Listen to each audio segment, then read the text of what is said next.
Parce que le salarié, c'est vraiment le dindon de la farce. Si on lui donne 3 pécules et il se fait baiser par tout le reste. J'étais salarié dans l'informatique, je gagnais 2400 € net par mois. Et depuis que j'ai lancé tout ça, ça a bien bougé. Depuis le 1er janvier, je suis à un peu plus de 167 000 € encaissés. L'année dernière, mon bilan est négatif. Tellement j'ai perdu d'argent que j'avais plus d'électricité à une période de ma vie. Donc, C'est vrai. c'est vraiment... ça nous fait marrer maintenant. C'était quand même un peu spécial. Je fais au moins 80 000 € de chiffre d'affaires sur cette année. Donc en fait, cet équilibre vie pro, vie perso, pour moi, c'est juste du bullshit. C'est une connerie pour qu'on dise fais-en un peu, mais pas trop. Qu'est-ce que tu aimerais dire à quelqu'un qui dit que la méritocratie n'existe pas et donc utilise cette excuse, on pourrait peut-être dire, comme un outil pour finalement ne pas avancer? En fait, c'est que tu devrais avoir plus peur de gâcher ta vie. C'est tout. En fait, c'est l'inverse, c'est que tu es en train de cramer ta vie. Tu es en train de mourir. Bonjour à tous, c'est Amaury, bienvenue dans ce nouvel épisode du podcast Mieux vaut fait que parfait. Aujourd'hui, saison 2, et on se retrouve pour le premier hors-série avec mes comparses du Bastion dont je vous ai déjà à nombreuses reprises parlé. Messieurs, je vous laisse un petit peu vous présenter. Il y en a peut-être qui sont des abonnés, des auditeurs de longue date qui savent qui vous êtes, mais pour les nouveaux, faites-vous plaisir. Je t'en prie, commence. À l'honneur. Moi, je suis Adrien Lecanu. Je suis entrepreneur, musicien. J'ai récemment lancé mon académie de musique. Académie digitale. Hein. Académie, oui, j'ai pas précisé digital. J'enseigne du coup l'harmonie musicale en ligne. C'est un peu un bootcamp hardcore pour ceux qui sont très motivés, mais ça marche vraiment bien. Les gens sont très contents. C'est super retour. J'ai énormément grandi ces derniers mois. Et voilà. Ce sera l'occasion de revenir dessus. Ok. My turn. Let's go. On se connaît peut-être si vous... Moi, j'étais un personnage secondaire de la chaîne d'Amaury, donc peut-être qu'on s'est déjà vu. Si c'est pas le cas, enchanté, Arthur Geret, 30 ans, et entrepreneur moi aussi, membre du Bastion depuis 2 ans maintenant. Et il y a un peu plus d'1 an, moi j'ai quitté le salariat pour créer ma boîte, qui est une espèce d'hybride, c'est une espèce d'agence agence de services digitaux, on va dire, où il y a une partie prestation de services dans l'informatique, moi qui était mon cœur de métier de base, que je continue parce que j'aime bien faire ça et qu'il y a plein d'opportunités qui s'ouvrent avec ça. Prestation de services en photo et vidéo pour les professionnels, les marques et les entreprises, globalement. Et aussi toute une facette création de contenu pour les réseaux sociaux, avec une petite partie même stratégie de contenu, stratégie de com, pour pouvoir faire exploser les professionnels qui me sollicitent sur les réseaux sociaux. Voilà, et je fais ça depuis 15 mois maintenant, et ça marche plutôt bien, donc je suis très content. Bien, justement, ça va être l'occasion dans ce podcast, la logique, le fil conducteur, ça va être un peu nos bilans respectifs à tous les 3 de fin d'année, bien sûr d'un point de vue entrepreneurial, étant donné que c'est ce qui nous anime aujourd'hui au quotidien dans le Bastion, vu qu'il est fait pour ça, d'un point de vue humain aussi, et d'essayer de partager un petit peu au travers de vos parcours, vous deux notamment, vu que moi j'en parle suffisamment déjà du mien dans le podcast, de comment vous avez évolué sur cette année, où on peut grosso modo dire que vous êtes parti de zéro dans vos business quasiment cette année, grosse maille, et où vous en êtes aujourd'hui, et de montrer un peu la progression qu'il est possible de faire, étant donné que vous avez tous les deux eu de sacrées progressions sur à peine 1 an. D'ailleurs, est-ce que pour mettre l'eau à la bouche de chacun, vous pourriez dire... En gros, vos chiffres d'affaires, vous êtes passé de combien à combien en 1 an? Grosso modo, tu vois. Vu qu'on peut mettre des gros chiffres, on va y aller. Tu veux commencer? Vas-y. Parle même du bord de l'année dernière, tu vois. Ouais, parce que moi, ça fait quand même un peu plus d'1 an, parce que du coup, j'ai lancé mon entreprise le 6 octobre 2023, et on est en 25. Ouais. Donc ça fait quand même 2 ans. Mais ton service actuel? Mon service actuel, il a changé. Après, je suis passé par plein d'étapes. L'entrepreneuriat, c'est extrêmement difficile, extrêmement demandant. Je pense que j'étonne personne, mais en fait, tu le sais pas tant que tu l'as pas fait. Tu t'imagines que c'est dur, mais tu te rends pas compte encore de ce que ça veut dire que c'est dur. Du coup, pour dire simplement, l'année dernière, mon bilan est négatif. C'est-à-dire que j'ai perdu de l'argent. Tellement j'ai perdu d'argent que j'avais plus d'électricité à une période de ma vie. Donc, c'est vrai. C'est vraiment... ça nous fait marrer maintenant. C'était quand même un peu spécial pour arriver à ne plus avoir d'électricité. Donc, il faut le savoir. Je fais au moins 80 000 € de chiffre d'affaires sur cette année. Donc, depuis le changement. Et sinon, pour les années futures, avec mon nouveau service et ce que j'apporte, je pense que je devrais pouvoir faire un bon chiffre d'affaires. Après, encore une fois, je vais me faire dépouiller par l'État. Ouais. Je rigole. On aura l'occasion d'en parler. Attends, et 80 Donc, 000 de chiffre d'affaires Encaissé. Encaissé. Mais donc combien généré avec ton changement de produit de service là? Ah, bah, Parce que, c'est-à-dire que... Le switch, il a été colossal. Bah, c'est-à-dire que avant, mon service d'avant, c'est... Je pensais pas quand je rentrerais directement dans les détails comme ça, mais mon service d'avant, c'était principalement des cours one-one. Enfin, mon tout premier service, c'était exactement comme Amaury ce que faisait. J'avais juste copié Amaury, je le faisais version musique, où je vendais des formations en ligne. Globalement, j'essayais d'apporter de la valeur comme ça. Ça marchait pas. Ensuite, j'ai tenté un accompagnement. Ça n'a pas vraiment marché. Finalement... Au final, ça a été surtout de faire ce que je faisais avant, parce qu'avant, moi, j'avais une petite société, une petite micro-entreprise, comme beaucoup de gens en France, où j'étais tout simplement à mon compte et je donnais des cours en présentiel. Sauf que là, je suis venu le faire en distanciel, utilisant ma carte de visite sur Instagram, le fait que j'ai développé mon compte, que mon compte a un peu percé en janvier 2024. Compte Alem classique d'ailleurs. Ouais.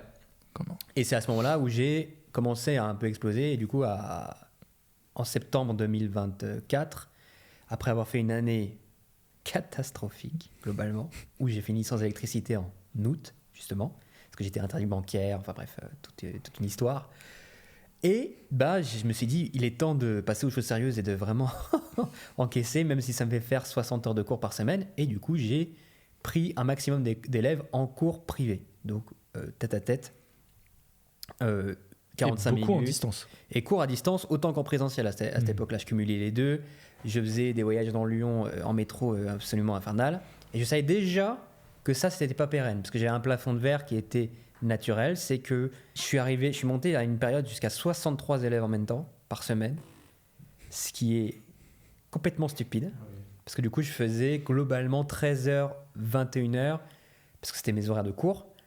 Lundi, mardi, mercredi, jeudi, vendredi, samedi, dimanche. Et je faisais ça parce que je voulais garder mes matins pour faire mon contenu et quand même avancer sur devenir un meilleur professeur, donc être plus compétent dans mon domaine. Je savais que c'était pas pérenne. J'ai changé la formule de mon service et du coup, je me suis dit, ah ok, il y a un truc qui existe en France, parce que quitte à faire partie d'un État communiste, autant profiter des avantages de cet État communiste. Ça vous fait marrer, mais... Oui, parce que, en fait, tu passes de très macro à je savais pas que je rentrais dans ce détail-là à l'État est communiste. Bam, l'entonnoir, il est fait déjà. Non, mais c'est la réalité, c'est que l'État vole les intermittents, enfin de mon point de vue c'est du vol, en leur prenant 52% de cotisation, et du coup en échange de ça, ils peuvent récupérer de temps en temps en faisant des formations financées par l'État. Bref.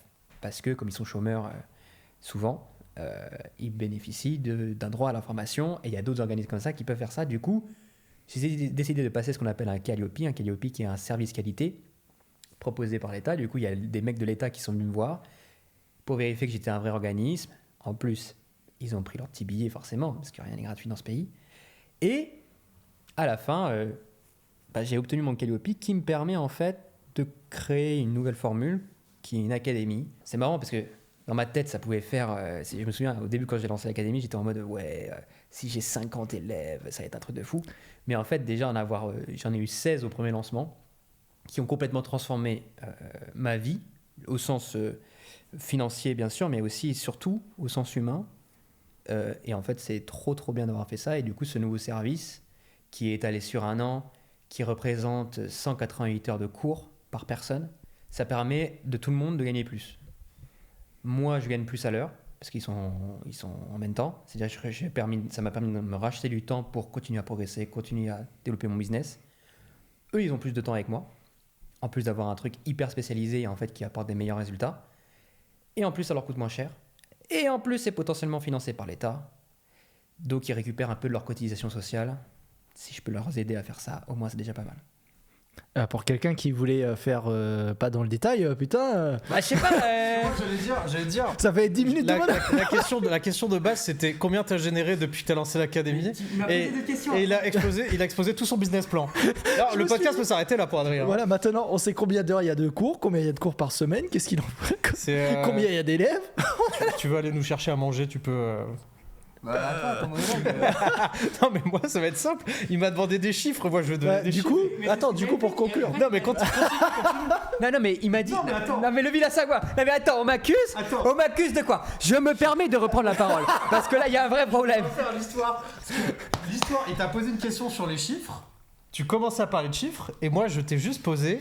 Mais du coup, sur le chiffre annoncé, donc 80 000, combien t'as fait depuis l'académie? C'est juste ce que j'ai dit. Oui. Et toi, on est parti dans l'explication de ce que c'est que l'académie. Oui. Ah oui, parce que sans contexte. L'académie, bah j'ai fait. En fait, c'est pas vraiment en encaissé parce que c'est sur un an. Mais c'est trop compliqué. Bon, les gens, ils sont perdus. En gros, on l'a refait simple. Avant, tu donnais des cours en physique. Ensuite, tu as digitalisé une partie de ces cours. Et ensuite, tu as créé ton académie d'harmonie qui te permet de donner que des cours en ligne, qui est ton nouveau service phare et où tu es en train de tout arracher dans le game de l'harmonie musicale. Entre mes cours et ce service cette année, j'ai encaissé 80 000 et je vais faire potentiellement beaucoup plus. Voilà. Sachant que l'année dernière, tu étais en négatif. Sachant que l'année dernière, j'avais plus d'électricité. Et ben voilà. Donc, tu es passé de pas d'électricité à 80 000 euros encaissés. Ouais. Ben voilà. Tu vois, c'est très simple. C'est pas compliqué. C'est pas compliqué. Sachant que tu as dû facturer qui est en attente de paiement étant donné que tu es organisme de formation, donc tu as déjà du chiffre d'affaires assuré sur l'année prochaine en plus. Oui, absolument. Et sachant que c'était à peine le premier lancement de cette académie, donc ça promet de faire beaucoup plus. Donc c'est déjà... En fait, juste comme ça, si on compte le facturé, tu es à combien cette année? En cumulé des deux? Si on compte le facturé. De ce que je vais encaisser cette année? Facturé. cette année. Facturé total 140 000. Ok. Donc tu passes d'une année 0 à 140 000 théoriques. Ouais. 0 à 80 ou 0 à 140, giga progression en un an. Clairement. À vous, monsieur Boqueto. À moi, donc je vais essayer de pas me perdre du coup. Moi, c'est simple, avant de créer ma boîte, j'étais salarié dans l'informatique, j'étais consultant dans une entreprise de consulting. Je gagnais 45 000 euros bruts par an, ce qui revient à peu près à 2400 euros net par mois de salaire, Post-impôt post-impôt. Post-impôt, ok.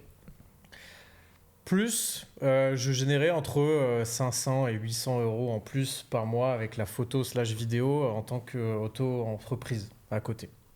Donc, globalement, on va dire 3 000 euros en moyenne, 3 000 euros par mois. Ok. Ça, c'est ce que je faisais avant. Et depuis que j'ai lancé tout ça, bah, ça a bien bougé.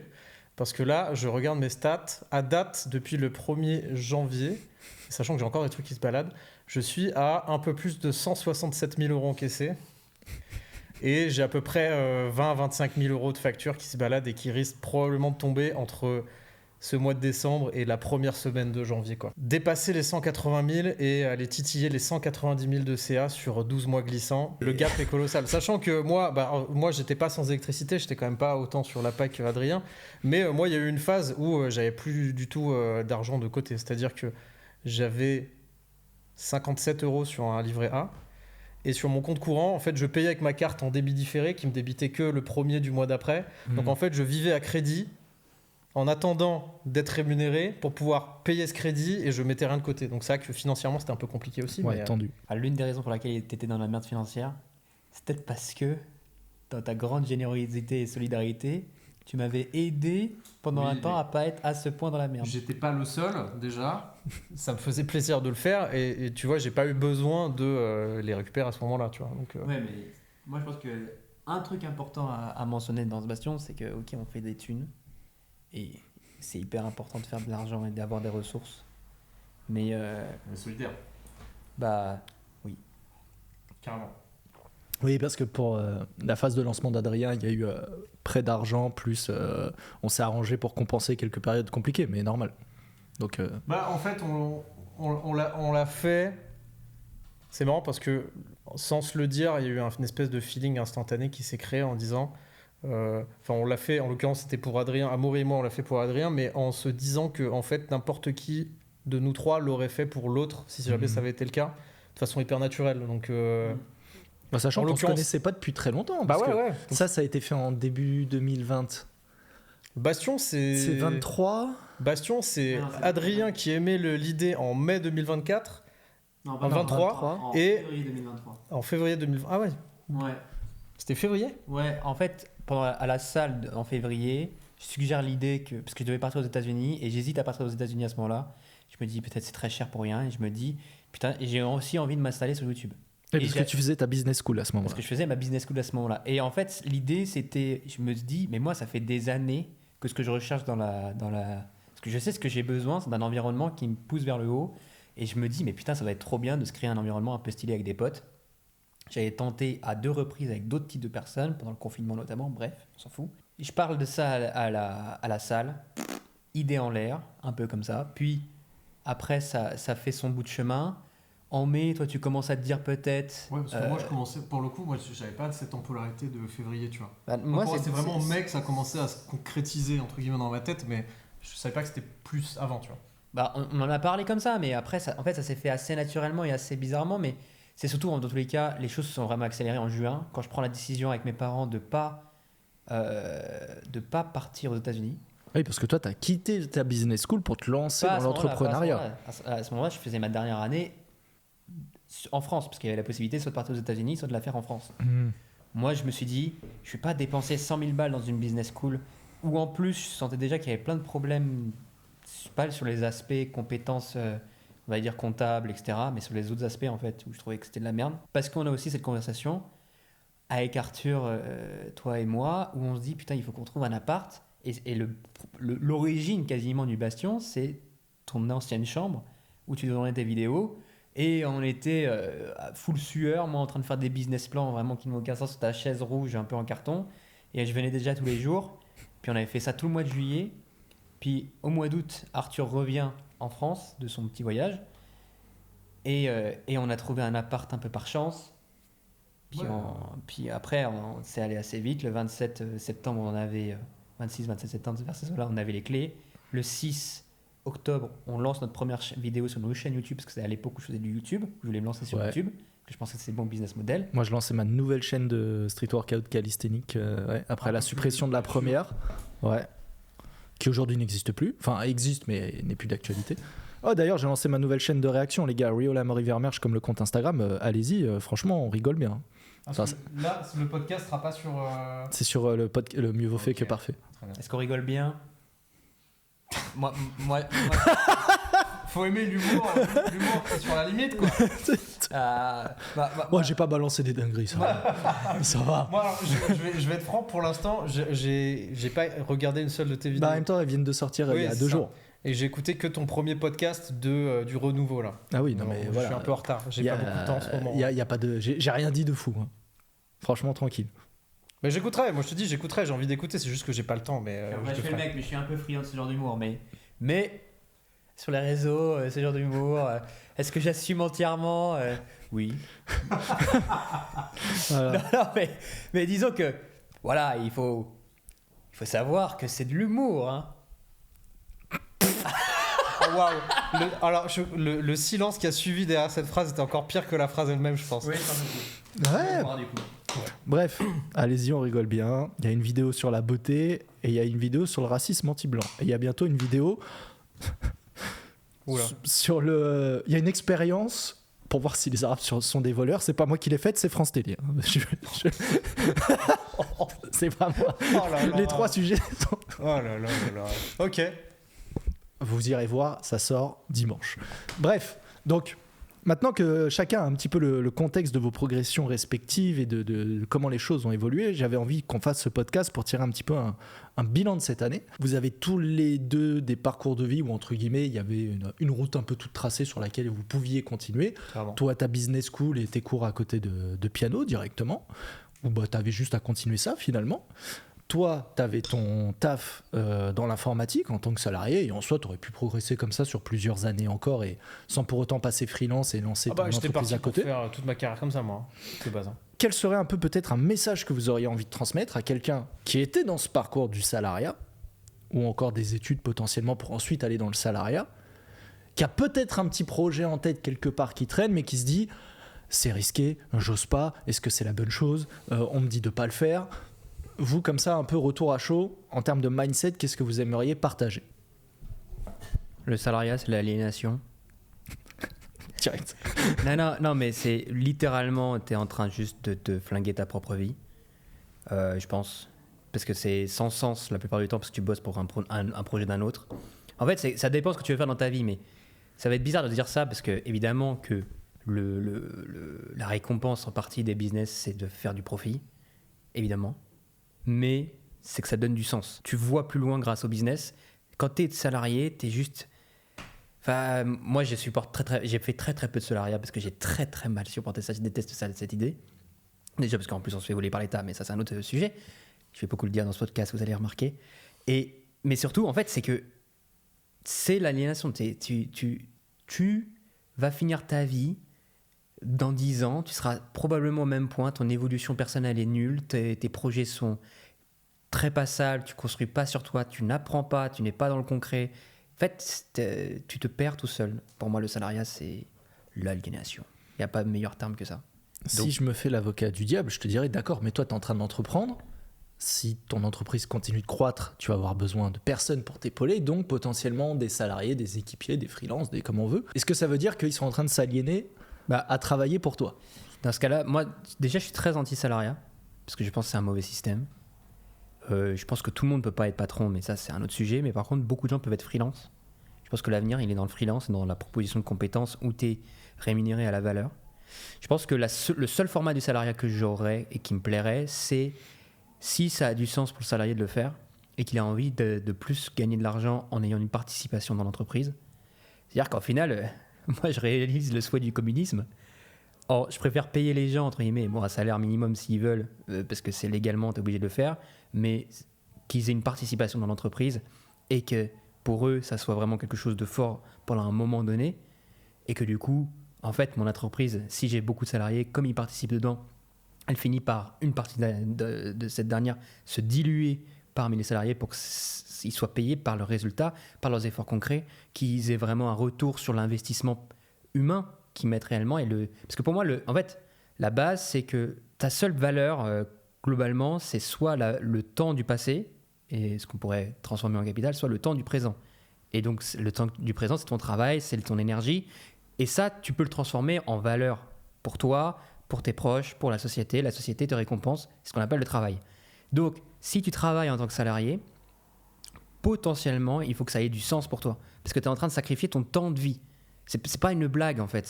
C'est genre ta ressource la plus précieuse, c'est ta vie, en fait, que tu sacrifies au travail. Et si tu fais un travail qui n'a pas de sens pour toi, si tu es là en train de juste végéter pour quelque chose que tu comprends pas, qui n'a pas de sens pour toi, où tu te fais chier, où tu n'évolues pas, où tu grandis pas, où tu n'aimes pas tes collègues, où tu n'aimes pas ton patron, où tu n'aimes pas tes horaires, que tu es obligé de voyager à 1 heure de là où tu es, quitte ça tout de suite. Tout de suite. Surtout plus tu es jeune. Parce que, en fait, est-ce que c'est normal d'avoir peur de prendre des risques? Bien sûr. Mais tu devrais avoir encore plus peur de sacrifier ton temps de vie, de sacrifier littéralement ta propre vie et potentiellement les efforts de tes prédécesseurs dans un truc qui ne t'anime pas, qui ne te fait pas vivre, qui ne te fait rien, qui te détruit en fait. Et qui en plus ne t'enrichit même pas. Parce que le salarié, c'est vraiment le dindon de la farce. Si on lui donne 3 pécules et il se fait baiser par tout le reste. C'est-à-dire qu'il n'a même pas l'avantage de pouvoir bénéficier du capital généré. Et en plus, sa valeur est complètement ponctionnée par l'État, qui lui donne aucun service qui lui permettra de vivre décemment d'un travail qui probablement mérite. Et en plus, toi, d'un point de vue individuel, encore une fois, je le répète, mais tu t'enlises dans un truc absolument morbide. Donc, si tu es salarié pour moi, déjà, je préférerais que tu sois freelance, honnêtement, en toute franchise, parce que déjà, je peux te payer plus et tu encaisses plus par rapport à ce que tu fais et tu es payé à la tâche. Donc, en fait, que tu mettes 3 secondes, que tu mettes 3 heures, je m'en fous. Ce qui m'intéresse, c'est ton résultat. Et en plus, si la collaboration se passe bien, on peut continuer à travailler, on peut faire des contrats longs. Si ça se passe mal, que ce soit dans un sens ou dans l'autre, on peut mettre fin. C'est simple. Et après, si tu veux être salarié avec moi, il faut que mon projet soit ton projet, en fait. Mais c'est la seule solution pour moi. Sinon, ne sois pas salarié. Hyper cohérent. Je pense que la réponse du freelance, surtout, nous, dans nos domaines, dans tous les domaines, c'est pas possible. Finalement, c'est le meilleur accord possible entre un patron et un collaborateur potentiel pour se dire, en fait, on y retrouve tous les deux nos intérêts, à la fois financiers et à la fois en termes de sens, et la flexibilité avec les risques qui vont avec aussi quand on dit on a de la flexibilité. C'est-à-dire qu'à tout moment, le contrat, il se termine dans un sens comme dans l'autre. Mais finalement, voilà. Le problème, pour aller dans le sens de ce que vous dites tout à l'heure, le problème, c'est que la surprotection qu'entraîne un contrat de travail type CDI aujourd'hui fait que, en fait, si demain ton salarié a envie de plus travailler, et ben il travaille plus, il sera payé quand même et il aura tous les recours possibles pour en plus te la mettre à l'envers si tu lui fais quelque chose qui sort du cadre de ce qu'il a le droit de faire. Là où en freelance, c'est très pragmatique. Ça peut être très punitif, mais c'est très pragmatique. C'est tu fais le taf, tu fais pas le taf. Si tu fais pas le taf, tu sors de l'équation. Je trouverai quelqu'un d'autre qui fera le travail à ta place. Donc, le freelance est sain dans le sens où ça te pousse aussi, toi, en tant que freelance, à bien travailler. Parce qu'en fait, si tu travailles pas bien, tu te feras gicler, tu te feras pas payer. Et en fait, du coup, bah, forcément, tu progresses et tu montes le niveau de la qualité du travail que tu fais. Là où, en fait, quand tu es en contrat, surtout en CDI, tu n'as aucun intérêt à en faire plus qu'attendu, parce qu'en fait, tu seras payé tout pareil. Et moi, c'était une phrase que me disait mon meilleur pote, qui avait commencé à bosser avant moi, parce que moi, j'avais redoublé par mes études, qui me disait que lui, il avait remarqué très tôt que dans le salariat, on remarque jamais ce que tu fais en plus, par contre, on remarquera toujours ce que tu fais en moins. Bon, je sais qu'en tout cas, je pense que nous trois, sur les évolutions logiques de nos business, si demain, on doit collaborer et déléguer, on passera pas par du salariat, pas tout de suite en tout cas, parce que en fait, on a tout intérêt à ce que chacun ait son business et que ce soit vertueux pour les deux. Oui, c'est ça. Ouais, c'est ça. Convergence d'intérêt. En fait, le problème, c'est que le salarié, comme le patron, n'ont pas les mêmes intérêts. Donc, en fait, tu peux pas avoir quelque chose de sain. Ou sinon, la seule solution pour moi, c'est un peu comme ce qui s'est passé avec Nvidia, où tous les salariés avaient des parts importantes, mais c'est ce que fait aussi Amazon, mais Amazon, il le fait dans tellement de petites proportions et ils ont tellement de salariés qu'en fait, t'as pas un vrai retour sur investissement. Mais dans Nvidia, il y a énormément de salariés qui sont finis par devenir millionnaires juste parce qu'ils ont des parts salariales et parce que du coup il y a une convergence d'intérêts entre la qualité du travail que tu fais en tant que salarié parce que tu impactes réellement le business. Alors que... En fait, il faut une carotte au-delà du simple salaire pour juste des heures consommées, quoi. Ah mais alors parce qu'il faut aussi casser un espèce de tabou et d'idéal, c'est que la carotte elle est nécessaire, elle est de partout en fait. Moi je connais jamais personne. Même si on est hyper animé et qu'on a du sens dans tout ce qu'on fait, demain on arrêtera de le faire si on n'a aucune récompense à la clé. Donc c'est forcément, normal. Il faut qu'il y ait une carotte à un moment donné. Et je pense qu'en effet, le salariat avec des parts dans l'entreprise peut être une solution. Pousser ton salarié à performer en tout cas. Ou alors c'est les systèmes de primes sur résultats, oui, sur des choses. Bref, qu'on se dise, voilà, tu as une raison de bien faire ce pourquoi tu es là finalement, et tu es rémunéré à la hauteur de ton travail. Et aussi, parce que ça peut créer, je trouve, de la sous-performance, c'est ne pas valoriser les gens qui travaillent particulièrement bien, parce que finalement, c'est valoriser les gens qui travaillent mal.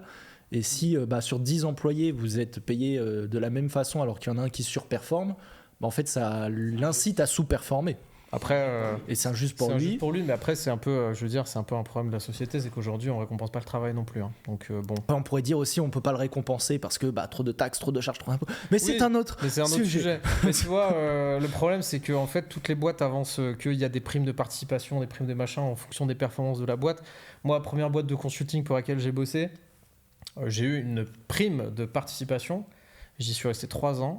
Je me souviens des montants. J'ai touché 47 €, 73 € et 53 €. Moi, c'est le prix d'un McDo parce que je mange beaucoup, mais voilà. Super la prime, tu vois. T'es content d'avoir bossé pour 53 balles, tu vois. Oui, voilà. Ça peut pas qui sont imposés, d'ailleurs. Donc, oui, ça peut pas te donner envie, en fait. Je sais plus pourquoi on en était venu à parler des salariés. Je m'étais fait l'avocat du diable. C'était le conseil pour se lancer dans l'entrepreneuriat. Ah oui, c'est ça, où tu disais, il disait ne sois jamais salarié parce que tu ne fais que t'aliéner. Ce que j'allais dire, j'ai perdu le fil. Mais oui, c'était pour ça. Donc finalement, que t'aies peur ou pas, oui, c'est normal, mais fais-le quand même. En fait, c'est que tu devrais avoir plus peur de gâcher ta vie. C'est tout. En fait, c'est l'inverse, c'est que tu es en train de cramer ta vie. Tu es en train de mourir. Moi, en tout cas, moi, je le vois comme ça. C'est quand je fais pas quelque chose qui m'anime. C'est vraiment c'est comme des fois, tu sais, les week-ends. Je sais pas si ça vous arrive, mais moi, ça m'est arrivé de faire des week-ends allongés. Genre, tu restes dans ton lit, tu regardes une série et tout. Alors, quand je me regardais 3 secondes dans le miroir dans cette journée-là, je me disais, mais putain, mais ma vie, j'ai juste consommé ma journée. Je me vois vraiment comme une bougie qui se consomme et j'ai perdu ma vie. Ça, on le voit parce qu'on bosse pour notre compte et parce qu'on s'en rend compte. Parce que moi, je sais que quand j'étais étudiant, même quand j'étais salarié, des week-ends à absolument rien faire, ça m'est arrivé et je voyais pas le problème à ce moment-là, tu vois. Alors que maintenant, pour le coup, moi je suis d'accord avec toi, c'est qu'une journée où je n'ai rien produit, sans avoir fait consciemment le contrat avec moi-même de se dire cette journée est une journée vraiment off et je sais pourquoi c'est une journée off, et j'ai juste l'impression d'avoir perdu une journée. Et en fait, c'est affreux quand tu sais que tu as un quota de journée qui est limité dans ta vie. D'en gâcher une, c'est dommage, quoi. Oui, mais en fait, tu le vois pas comme ça quand tu es salarié parce que tu es en mode là, c'est la récompense de ma semaine de travail, donc je peux me permettre de rien faire parce que j'ai fait mon labeur la semaine. Sauf qu'en fait, la semaine, tu n'as probablement rien produit en réalité pour toi-même et ton développement, à part attendre que ça puisse alimenter ta paye, quoi. Et du coup, si le week-end tu fais rien en conséquence, en fait, tu te rends compte que 2 semaines en semaine tu fais rien. Et c'est souvent pour ça que quand tu es salarié, d'ailleurs, tu restes salarié toute ta vie, tu t'enrichis jamais sur quelque plan que ce soit. En fait, c'est pas fait pour. Ah oui, on parle financièrement, mais en plus, souvent, tu restes plus ou moins dans la même zone de travail, de compétences au cours de ta vie. Il y a très peu tu te réveilles à 40 d'évolution. ans, le fameux crise de la quarantaine, tu te réveilles à 40 ans, tu te dis mais c'est rien passé. c'est ma vie là. Pendant 20 ans, j'ai juste été. J'allais dire, boulot, au dodo. mieux, tu as rencontré ta meuf ou ton mec sur ton lieu de travail, ce qui arrive très Ouais, régulièrement. non, mais c'est-à-dire que. déjà, Franchement, construire une famille, c'est trop stylé. Et en général, tu rencontres quelqu'un, entre guillemets, presque plus par défaut que par choix, parce qu'en fait, c'est les seules rencontres que tu fais. Donc finalement, tu tombes un peu amoureux de la seule personne que tu côtoyais plus ou moins à ce moment-là et que tu avais la possibilité de côtoyer. C'est même pas un vrai choix conscient de se dire, cette meuf ou ce mec, vraiment, il me fait vibrer. C'est juste, de toute façon, je rencontre personne, il faut bien que je rencontre quelqu'un. Et au final, tu as un boulot qui te plaît pas, une famille qui te plaît pas. Et c'est pour ça que les gens aussi, ils pètent en vol, parce que c'est juste la conséquence logique. T'as C'est une toute la raison bonne de le faire. réponse, je trouve, pour inciter les gens à se bouger. Bravo. Je suis pas tout seul. Point intéressant. Moi, le problème, c'est que je vais devoir changer en cours de route parce que moi, c'était un peu la même chose que Adrien. Alors, c'était pas pour dire le salariat, c'est l'annulation. Moi, c'était beaucoup moins anti-étatique que toi. Mais c'est plus ce que je remarque, et moi, je sais que je l'ai vécu, c'est que dans la notion de perdre son temps, en fait, on perd énormément notre temps. Et en fait, la plupart des gens prennent pas, quand ils font la même chose, enfin, quand ils travaillent pendant 10 ans, par exemple, ils prennent pas 10 ans d'expérience. Ils répètent la même année 10 fois de suite. Tu atteins un palier et tu restes sur ce palier et en fait, tu ne varies plus. Et tu remarques que la plupart des gens le font sur tous les domaines, que ce soit professionnellement, que ce soit personnellement, que ce soit sur leur fréquentation, que ce soit sur un milieu qui, moi, me parle, mais la SAP. Tu as énormément d'hommes, surtout, qui trouvent leur style à 18 ans et qui s'habillent toute leur vie comme ils s'habillaient à 18 ans en mode jeans slim Stan Smith sweat à capuche, tu vois. Et en fait, la grosse majorité des gens répètent X fois la même année, tout le temps. Et il n'y a pas de réelle progression, il n'y a pas de montée en compétences, tu n'as pas de quête de sens. Ça devrait pas être normal de se dire, j'ai passé autant de temps dans un truc, et pourtant, je suis aussi compétent, je crée exactement la même valeur que la première année, tu vois. Oui, en fait, tu pourrais prendre une photo des gens à l'instant T, tu reviens 5 ans tu plus reviens tard, 5 ans après, tu c'est dis, tout pareil. C'est pareil. T'as des rides en plus et c'est tout, tu vois. Super. Il y a de ça 5 ans. Mon rêve dans la vie, c'était d'être comme tout le monde parce que j'avais énormément de manque de confiance en moi et de syndrome de l'imposteur à tous les niveaux. Grosse anxiété sociale, grosse peur du regard des gens et du coup j'étais là en mode si je suis comme tout le monde c'est gagné. Et il y a 3 ans j'avais pas vraiment l'envie d'entreprendre, c'est Amaury qui m'a poussé à juste développer mon activité photo sur le côté parce que moi à la base c'était juste j'avais mon appareil photo, j'avais un petit compte Instagram où je mettais des photos dessus et c'est tout, tu vois. J'étais parti pour faire ma vie de salarié dans l'informatique et en fait moi c'était 25 ans j'étais diplômé et je me suis dit voilà, c'est ce que je ferai pendant les 45 prochaines années, tu vois. Au final, d'avoir goûté cet entrepreneuriat, ce goût de l'effort et ce goût de la progression fait qu'aujourd'hui je reviendrai pas du tout dans une vie où je stagne, et même la stagnation me fait peur entre guillemets, tu vois. C'est qu'en fait tu te rends compte que il y a des potentiels qui se créent et des potentiels qui se gâchent et qu'en fait si tu ne crées pas de valeur, si tu stagnes, tu viens potentiellement de jeter à la poubelle une partie d'un potentiel, tu vois. Et en fait, le potentiel crée des opportunités, le potentiel crée de la valeur, le potentiel crée des connexions avec les gens, du business, parce que c'est la base de tout ça. Et c'est dommage de jeter tout ça. Ce à quoi j'aimerais poser la question qu'on pourrait te rétorquer, qui est ouais, mais c'est fatigant d'être en perpétuelle recherche d'amélioration, de progression, et c'est aussi confortable de se dire, en fait, j'ai envie de profiter des moments, j'ai envie juste de bien-être, et pour moi, je ne trouve pas ça compatible, bien-être, bonheur, et effort perpétuel à faire toujours plus. C'est ce qu'on pourrait te répondre. Ça tombe bien que tu parles de ça, parce que du coup, c'était la leçon que je voulais donner à la place du coup de ce que je vais dire, c'est que à ces gens-là, je leur répondrais, tu veux une vie de confort, reste dans ta vie de confort, c'est très bien. je veux une vie de progression, laisse-moi vivre ma vie de progression, c'est très bien. Mais juste sache que quand tu entreprends, il faut que les gens comprennent ça quand ils entreprennent. On parle depuis plusieurs années, ça vient du développement personnel, de l'équilibre vie pro, vie perso. C'est un mythe, ça n'existe pas.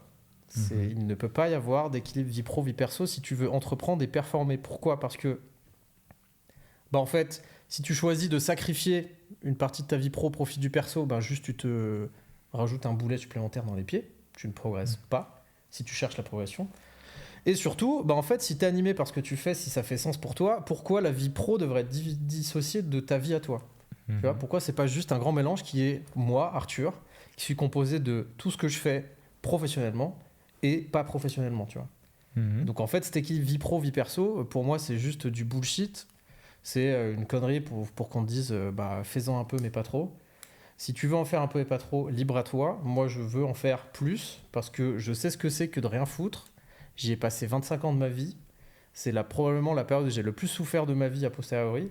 Je ne veux plus y retourner là-dedans. Donc, laisse-moi progresser même si j'en chie. Et grand bien te fasse si tu veux rester là où tu es. Tu vois. J'irais bien rajouter qu'en fait, en général, c'est peut-être qu'en moyenne dans ta vie, tu vas avoir une vie équilibré, mais en fait c'est plein de phases ultra déséquilibrées. En fait c'est comme toi qui fais du N-balance, tu le sais, c'est que l'équilibre parfait n'existe pas, tu fais que corriger des micro déséquilibres constamment. Et en fait il y a juste des phases dans ta vie. Là on est au début, on est au lancement d'activité, on a juste choisi d'avoir 95% de nos vies en pro, 5% en perso. Et c'est juste un choix, un contrat qu'on a passé avec nous-mêmes et on est ok avec ça. Et peut-être que dans 5 à 10 ans le curseur s'inversera parce qu'on aura fait ce qu'il faut à court terme pour se permettre ça à long terme. Si demain tu veux maigrir, est-ce que c'est pas pertinent que de se dire sur un court terme, tu vas être vachement dans l'effort mais parce que c'est très important pour toi et du coup la finalité est importante. Si être fit c'est super important pour toi, tu feras tout ce qu'il vaut pour. Nous on a choisi de se dire réussir professionnellement c'est important pour nous, on fait juste tout ce qu'il faut pour. Et puis c'est tout, c'est comme ça. En parlant du fait d'être fit, n'hésitez pas à cliquer dans le premier lien de la description. T'as vu la transition ? La transition exceptionnelle. Et que vous avez envie de passer de maigre à musclé en vous entraînant depuis chez vous au poids du corps et en seulement moins de 3 heures par semaine. J'ai une méthodologie à vous partager. Il y a un atelier sur l'ancrage progressif dans la bio. Vous cliquez dessus. Et si ça semble pouvoir vous correspondre, vous bookez un appel avec moi et on discute de ce qu'on peut faire ensemble pour s'assurer que dans 4 mois, vous ayez un physique de giga beau gosse. Tout simplement. L'instant pub est terminé. En fait, le truc, et ce que tu as dit en dernier, c'est le sens. Le plus important, c'est le sens. Et pour moi, entreprendre, c'est pas forcément que entreprendre un projet dans le but de faire du profit. Ça peut être totalement ça. Et je viens pas du tout en contradiction. Je pense que c'est juste, si tu fais quelque chose entrepreneurial, mais ça peut être construire une famille, ça peut être développer des compétences dans un domaine qui te fait surkiffer, même si tu sais que c'est pas potentiellement rentable. En fait, ça va te donner du sens. Et l'entrepreneuriat, et c'est pour ça qu'on est prêt à faire 95 heures par semaine. Enfin, je sais pas combien, toi tu dors même plus, donc. Je dors plus, ouais. Donc lui c'est un sauvage. Lui c'est une machine de boulot. En fait, c'est t'es capable de le faire pour l'unique et seule raison que ça a du sens pour toi, ça a du sens pour ce que tu vas. Parce que, en toute franchise, moi j'en ai rien à battre d'avoir des gros billets dans un compte en banque. Enfin, ça me fait un peu kiffer quand je reçois le chiffre, mais c'est parce que je vois ce que ce chiffre me permet de faire, c'est parce que je vois ce que j'apporte à mes élèves me permettre de. Enfin, quand mes élèves m'ont dit putain, mais t'as changé ma vision de la pédagogie et tu as remis en question comment je travaillais. Enfin, ça n'a rien à voir ce qu'on vit là, ça n'a rien à voir. J'en parle à tout le monde autour de moi, ce que tu fais, c'est vraiment trop bien. Et en fait, tu te dis, mais putain, mais oui, en fait, oui. Et quand tu fais ça, tu sais que tu vas pouvoir créer de la ressource pour toi, pour tes proches, Enfin, moi, ce que je vois dans le sens, c'est que quand tu fais de l'entrepreneuriat et quand tu bosses énormément comme ça, c'est normal si tu as un objectif qui est clair, si c'est construit pour toi, si c'est dans une optique d'en faire quelque chose qui a du sens. Je répète le mot sens, mais en fait, c'est ça la base, quoi. Et puis surtout, moi, tu l'as dit,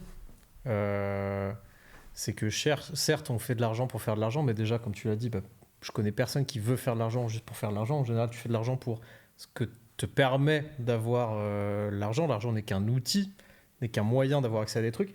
Et surtout, comme tu l'as dit aussi, toi avec tes élèves, mais tous nos business sont ça, c'est qu'on est dans de la prestation de service. Donc notre but, c'est d'améliorer la vie des gens. toi, de leur transformer dans l'apprentissage de l'harmonie, toi, de changer leur physique, et moi, d'aider les gens qui ont un business à ce qu'ils aillent encore plus loin dans leur business. Donc en fait, c'est hyper vertueux. Et ce qu'on fait, peut-être qu'on vient chercher du chiffre à la fin, mais la base, c'est quand même de changer la vie des gens. C'est d'avoir un impact positif sur ce monde qui en a bien besoin, je trouve. Donc, Je pense que la seule manière d'être fort dans ce que tu fais, c'est... Merde, j'ai perdu ce que je voulais dire. Non, mais je dis, la seule manière d'être fort dans ce que tu fais, c'est que ça soit important pour toi, que ça te plaise en fait, c'est que ça ait du sens. Donc, plus tu vas apporter de la valeur aux gens, plus tu vas être fort en fait, naturellement. Et plus tu vas être fort, plus les gens te récompenseront pour ça, que ça soit évidemment financièrement, mais aussi et surtout, j'ai envie de dire, humainement, quoi. Parce que je pense littéralement ce que je leur ai apporté, en fait, ça vaut bien plus que le prix de mon académie. Hein.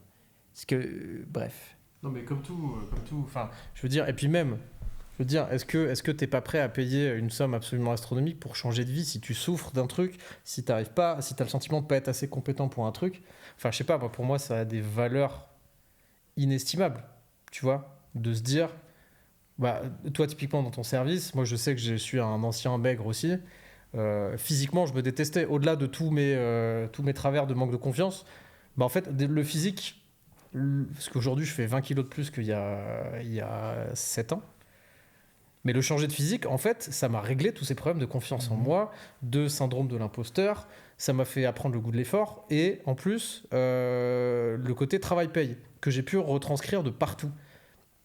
Donc en fait, ça offre des opportunités de fou de se dire, bah, tu te lock-in, tu te bouges le cul à un moment donné, et en fait, tu trouves un sens dans ce que tu fais. Pour moi, si on peut vraiment, faut résumer la discussion qu'on a depuis le début, c'est le sens, en fait. Si tu fais un truc qui n'a pas de sens pour toi, tu vas te faire chier. Beaucoup de salariés le font, c'est pour ça que ça c'est chiant.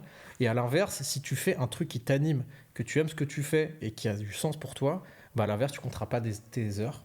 Et il y a de très fortes chances que tu sois récompensé d'une façon ou d'une autre, que ce soit financièrement, que ce soit d'un point de vue reconnaissance sociale, que ce soit d'un point de vue reconnaissance auprès de tes proches.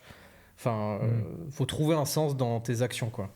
C'est pas obligé que ça soit ce que tu fais qui est, enfin, en termes de compétences, genre par exemple, je sais pas moi, mais corriger des 2-5-1, enfin, qui est une technique musicale, ça me fane, ça me fait chier. Mais par contre, avoir la récompense après l'effort, de voir des gens qui ont dit ah ouais mais maintenant je comprends ça, etc. C'est-à-dire que c'est pas obligé d'être dans la compétence, dans ce que tu accomplis au quotidien que ça ait du sens, mais dans ce que tu peux apporter aux gens. Je connais beaucoup plus de gens qui sont intéressés par l'idée d'aider les autres, et aider les autres, c'est pas proposer une aide dont ils n'ont pas besoin, c'est leur proposer quelque chose et ils viendront le chercher en fait s'ils l'ont vraiment. Mais il y a beaucoup plus de gens qui sont animés par ça que par une compétence en tant que telle. Et en fait, à force d'être récompensé par le fait que les gens apprécient tes compétences, bah tu finis par aimer ta compétence en retour et par être passionné par ce que tu fais. Je suis pas, bah, évidemment, je suis passionné de musique, mais je suis pas passionné d'enseignement de base du tout. Par contre, maintenant, je pense que je pourrais pas me passer de l'enseignement parce que j'ai la récompense à chaque fois de voir les éclairs de lucidité, les illuminations, comme les élèves disaient. Oh, j'ai l'impression de découvrir l'eau chaude. J'ai gagné. Quand on me dit ça, j'ai gagné.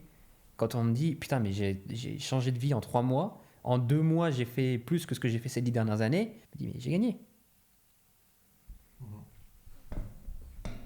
Il a trop. Il est là, allez. Il a fait. Hop, Allez, tiens, c'est bon. prends. Non, mais je sais pas. Parle. Fais le clown. Ah, mais non, je me permets de sortir cette bouteille. Fais pas ça parce qu'elle va finir la bouteille, elle va finir dans la caméra, ça va. Non, c'est vraiment le mec le moins à droite que je connais. En musique. Tout à fait. Ouais, quand il doit toucher son piano, ça va, mais quand il doit toucher autre chose, c'est catastrophique. Non, cette phrase de fou. Oh, la phrase est folle. Hein. Il a donné confiance. Si, il a pas sourire avant même de la finir. Ne sortez pas. Je l'ai vu, il était là. Non, le micro, moi j'adore la passion de non, stop. Putain. Ok. Phrase de baiser. Quoi? C'est ça la phrase de baiser? Non, t'as vu ce que tu sors? Mais quoi?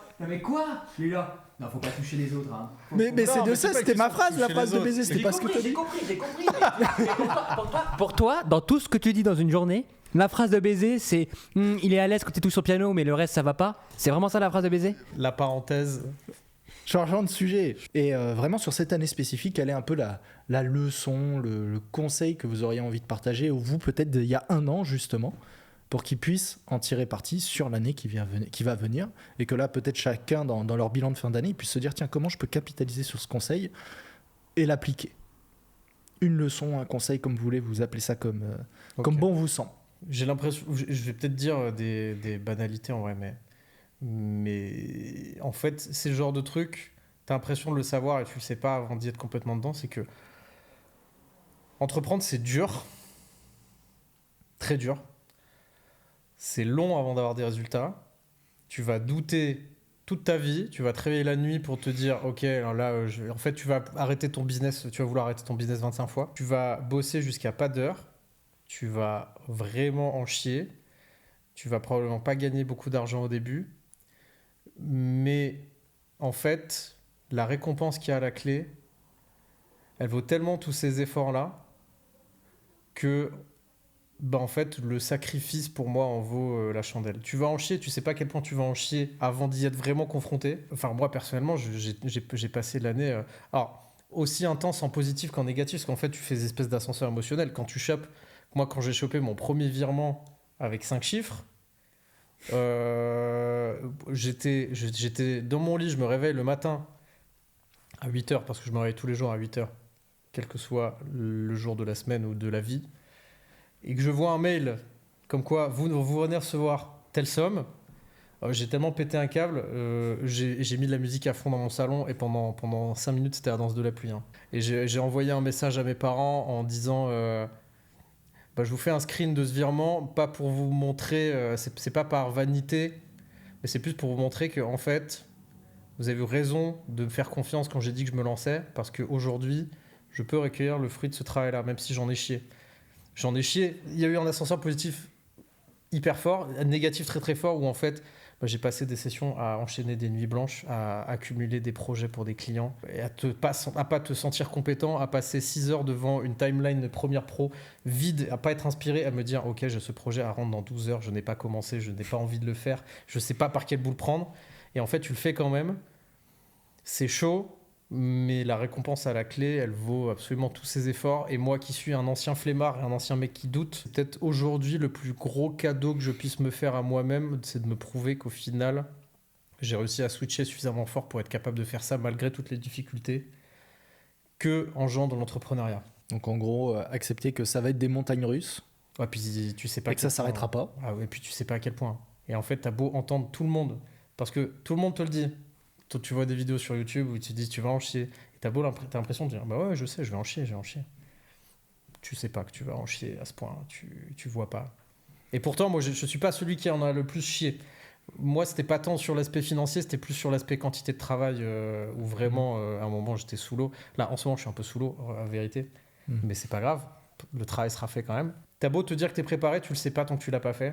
Et en fait, c'est pareil pour tout. Faut faire les choses et puis t'as le retour d'expérience quand tu le fais, quoi. Fais-le, puis après t'apprends. Au début, t'es nul. T'identifies pourquoi t'es nul, t'améliores les points, puis après t'es un peu moins nul. Et en fait, entreprendre, c'est juste un cycle comme ça. Et je pense que le bastion y est pour beaucoup, quoi. Est-ce que le plus dur, ce serait pas justement ce côté manque de clarté dans l'avenir? Même si tu te dis pas que demain là ton business il va s'écrouler, parce qu'il n'y a pas de raison qu'il s'écroule, et que je veux dire ça roule bien, c'est en croissance, il y a pas de galère. C'est ce côté en fait avenir quoi qu'il imprévisible, parce que je sais pas à quoi ressemblera le nouveau projet, je sais pas à quoi ressemblera, est-ce que je vais devoir peut-être ce mois-ci faire plus de focus sur de la prospection, est-ce que je vais me retrouver sous l'eau à délivrer, est-ce que c'est pas ça qui est plus dur à gérer que là où dans le salariat tu te dis en fait je sais combien je vais te payer, grosso modo combien d'heures je vais travailler, dans t'es quel serein cadre. quand t'es salarié, parce que la route elle est claire. En fait, on te donne la carte. Là où l'entrepreneuriat c'était largué dans la jungle, t'as une machette, tu sais pas par où aller, mais t'as pas le choix que d'avancer, parce que si t'avances pas, tu te fais bouffer par les lions, tu vois. C'est un peu ça. Donc en fait, à un moment, t'y vas, hein, et il y a des fois, tu vas complètement dans le mauvais sens. Des fois, tu sais juste pas où aller, et tu te dis, en fait, je vais prendre une direction au pif, et puis on verra. Mais en fait, t'as pas le choix que d'avancer, et au final, t'en tires toujours des leçons. Faut pas hésiter justement à prendre des risques, parce qu'en fait, tu tires des leçons de tout ça, même si t'en chies, quoi. Ça me paraît très pertinent, très complet. Moi, ça va être un peu la continuité de ça. En plus, une réponse pour t'aider justement parce que toi, tu parles de la difficulté d'entrepreneuriat et de le savoir et d'avancer malgré tout, etc. Moi, mon conseil que j'ai envie de donner, entre guillemets, et en fait, c'est ce qui fait vraiment toute ma pensée depuis ces derniers mois, c'est trouver son pourquoi. Pourquoi tu fais ça? On revient encore, en fait, c'est un podcast sur le sens, en fait, au final, mais je pense que c'est difficile de parler d'un pourquoi pour les autres, donc je vais plus parler du mien. Mais moi, j'ai ma vision extrêmement claire. Depuis maintenant plusieurs mois, je sais exactement ce que je veux et pourquoi. Une femme. Exactement. Non, mais en fait, ça te fait marrer, mais moi, c'est littéralement, je veux devenir père, en fait. Et c'est la chose que je veux le plus dans la vie, j'en suis sûr à 1000%. Et pour ça, il faut être un homme capable, il faut être un homme stylé, il faut être un homme qui a des choses à apporter, qui est construit, qui réfléchit, qui est drôle, enfin ce que tu veux, tous les aspects que tu veux, pour à la fois être aimé de quelqu'un et l'aimer en retour, et de l'autre côté, pouvoir élever correctement ses enfants. Mais c'est vraiment, moi j'ai cette vision-là en tête, et j'y pense littéralement tous les jours. Et en plus de l'autre côté, il y a, parce que j'ai deux pourquoi en fait qui s'alimentent tout le temps en permanence, c'est la notion pour moi d'héritage, et la notion pour moi de... j'ai une gratitude infinie pour les gens qui m'ont aidé à vivre mon quotidien, globalement. Dans ces personnes, il y a notamment mes parents et mes grands-parents, mais notamment mes parents, qui sont absolument god tier. Je ne vais pas mentir dans le fait que j'ai de la chance, même si pour moi, c'est jamais été du hasard le fait que je sois né chez eux. On peut naître qu'à un seul endroit sur notre planète. J'aurais pu naître nulle part ailleurs et personne n'aurait pu naître à ma place. Mais vraiment, en fait, j'ai tellement de gratitude pour le fait d'être en vie. C'est vraiment naïf, peut-être cette manière de dire, mais je le dis quand même. J'ai tellement de gratitude au quotidien de me dire putain, mais je porte les espoirs et la seule manière entre guillemets de les récompenser pour ce don de la vie qu'ils m'ont fait, c'est justement de devenir la meilleure personne possible. Parce que je me vois un peu comme la continuité, comme le vaisseau qui va perdurer après eux, qui peut-être permettra à d'autres de les faire perdurer après moi, etc., etc. C'est pour ça que je veux devenir père, et c'est pour ça aussi que, en fait, tous les jours, je me lève, j'ai la flamme, je me dis, je suis responsable de mes ancêtres, de mon futur, d'un avenir. En fait, pour moi, dans ma tête, c'est énorme. Et du coup, je ne faiblis jamais, parce que là, même en le disant, mais j'ai littéralement, tous les matins, à plusieurs moments de la journée, une espèce de foi, un truc où je me dis, mais bordel, je suis en vie, je vis l'expérience humaine, qui est une expérience absolument exceptionnelle. Je fais ça, j'arrive, il faut que je sois à la hauteur, que je leur rende honneur, pardon, pour tout ce qu'ils m'ont donné, parce que c'est incommensurable ce qu'ils m'ont donné, et peut-être donner cette chance à quelqu'un d'autre après moi. En fait, c'est en ça que je me dis, cette filiation-là, je trouve ça exceptionnel, et c'est mon pourquoi. Donc, évidemment, il m'est peut-être que très personnel, peut-être pas partagé, mais avec ce pourquoi-là, en fait, je suis intraitable. Parce que, du coup, comment devenir une personne qui entreprend, parce que tu peux entreprendre comme un fils de pute, hein, tu peux juste arnaquer les gens, mais si je veux pouvoir regarder mes ancêtres et regarder mes enfants potentiels, j'espère, dans le futur, droit dans les yeux en leur disant j'ai fait ce qu'il fallait, que ma femme aussi puisse se dire ça, qu'elle puisse trouver un foyer en moi, eh ben il faut que je sois quelqu'un qui aide les autres, qui ne coûte rien à la société, qui apporte à la société, qui peut être positif par rapport à ça, qui transforme la vie des gens à qui il leur a promis de les aider. C'est-à-dire que moi, je m'en bats les couilles, en fait.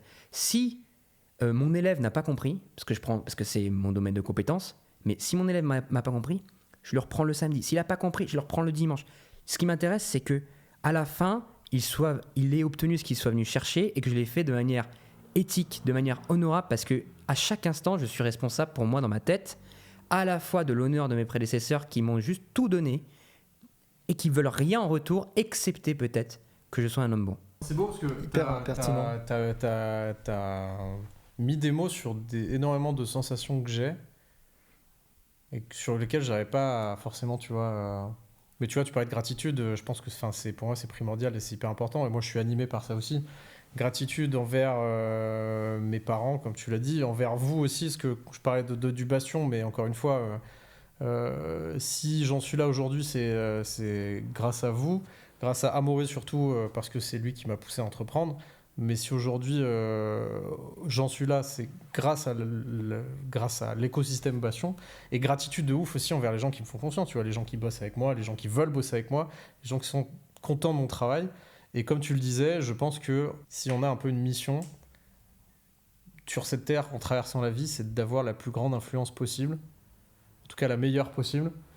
Moi je pensais que j'étais incapable d'avoir une influence positive parce que j'avais mes démons, etc. Aujourd'hui, j'arrive à voir que c'est pas le cas et c'est trop bien. Et j'ai envie, au contraire, de me dire qu'au bilan, si j'ai eu une influence positive sur les gens qui m'ont côtoyé, bah, j'ai gagné, tu vois. En fait, il y a un grand mythe, je pense, dans cette putain de société. Il y a 2 grands mythes. Il y en a un qui dit, le premier, c'est qu'on peut naître au hasard. Ça, c'est du foutage de gueule et c'est juste une raison pour voler.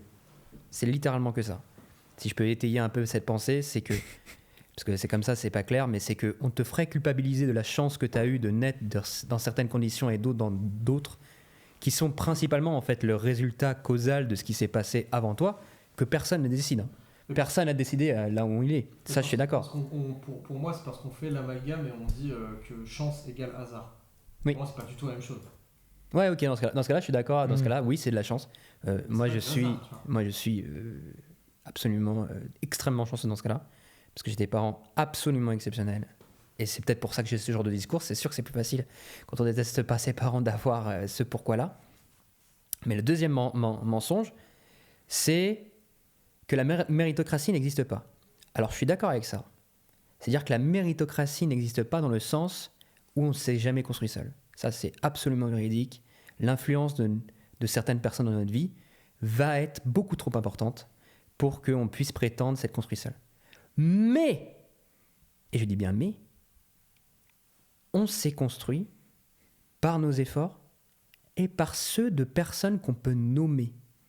Si j'en suis là aujourd'hui, c'est grâce à mes parents, mes grands-parents indirectement, et mes parents surtout, grâce aux personnes, aux professeurs que j'ai rencontrés, grâce à vous deux, notamment. Moi, je pense que les 4 personnes les plus influentes dans ma vie, ou pour être à mon niveau de succès, entre guillemets, qui est très modeste, hein, je dis niveau de succès, ça veut rien dire. Il est très important pour moi, mais pour la plupart des gens, c'est de la merde. M'en branle. C'est littéralement mes 2 parents et vous deux.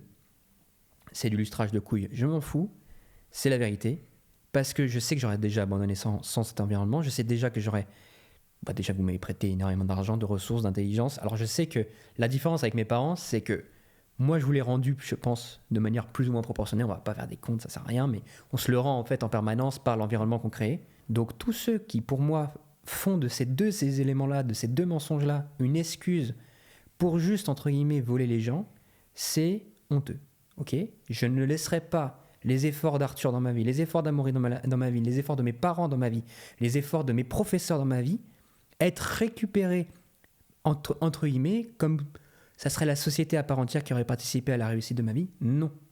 C'est que des personnes très proches de toi et tu les connais. Tu sais aussi les personnes qui t'ont fait chier. Hein. Parce que tu peux pas accuser quelqu'un au Japon qui t'a fait chier. Non, c'est pas la faute du japonais hein, si tu as des problèmes dans ta vie. Tu les connais aussi. C'est la faute des Arabes. Non. Non. Je suis désolé, j'ai pas fait exprès. Non, mais c'est-à-dire que les gens qui ont vraiment été délétères dans ta vie, tu les connais. Oui. Tout comme ceux qui ont participé à ta réussite, tu peux les nommer.